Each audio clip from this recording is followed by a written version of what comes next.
Howdy guys, Alex with San Antonio Vapor Blasting, coming to you with another cool video.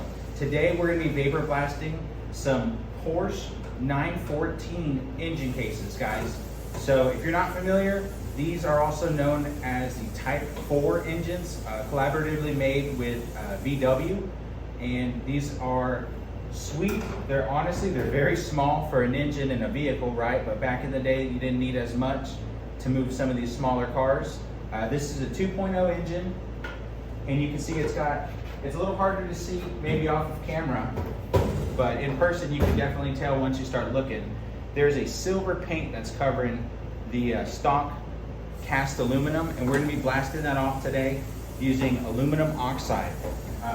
This particular engine builder does a lot of concourse builds. If you're not familiar with that, go ahead and do a little bit of research. It's the peak of classic car restorations where every nut and bolt is original down to the exact finish that they use, the exact style of finish. So I was actually educated about that by the builder. He was showing me some parts that had been zinced. Modern day zinc stuff that you might be familiar with is often like a light gold color. He was showing me parts that were not going to fly for this build because they were that type of zinc as opposed to the older style silver zinc. So every single nut and bolt is meticulously gone over in these concourse style builds to make it literally perfect, exactly and identically to how it came out of the factory back in the day.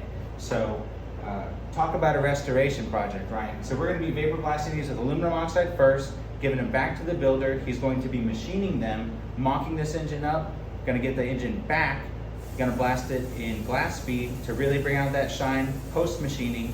And then from there, it's going to get the white glove treatment as far as no touching with hands, brand new gloves every single time it's handled, a deionized water wash, as well as an isopropyl alcohol wash. So this thing will absolutely glow as opposed to this really dull, old, flaky paint job that's on it right now. So without further ado, let's get to the tank and let's start blasting.